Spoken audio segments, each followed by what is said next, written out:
আসসালামু আলাইকুম রহমতুল্লাহ।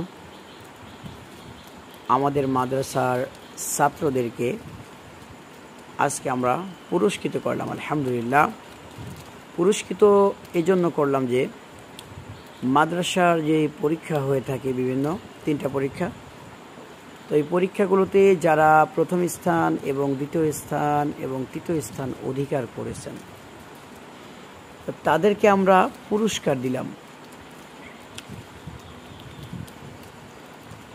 এবং যারা একদিনও মাদ্রাসায় যারা অ্যাবসেন্ট যায় নাই, সবাই না এখানে, তো যারা অ্যাবসেন্ট যায় নাই, যারা কামাই দেয় নাই, তাদেরকে আমরা পুরস্কৃত করলাম। আলহামদুলিল্লাহ।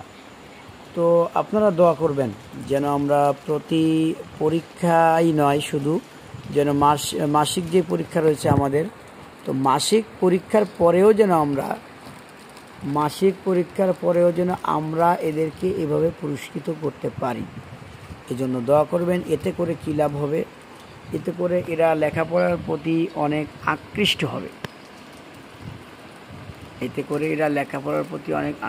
হবে। অনেক ভালো হবে এদের। আলহামদুলিল্লাহ, পড়ালেখার অনেক আয় উন্নতি হবে। তো আপনারা ওদের জন্য দোয়া করবেন যেন ওদেরকে আল্লাহ তাআলা আলেম হিসেবে, জামানের হক্কানি আলেম হিসেবে আল্লাহ তাআলা যেন ওদেরকে কবুল করেন।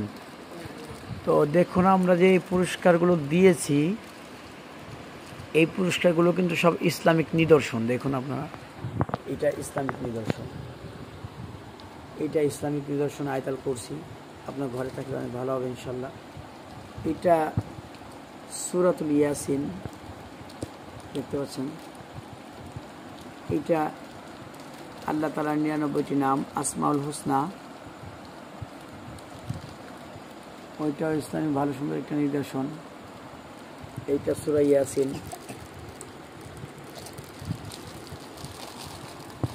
এবং ওইটা হচ্ছে একটা দোকান ও বাড়ি ঘরে কল্যাণ ও বরকতের জন্য যে দোয়াটা বলে থাকে, ওই দোয়া।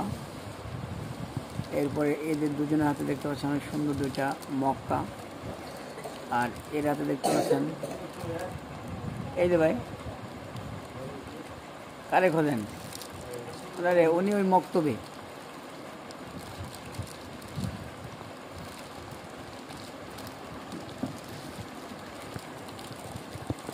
তো আমরা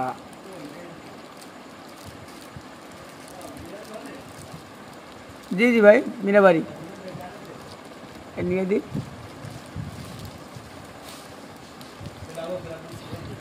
আচ্ছা,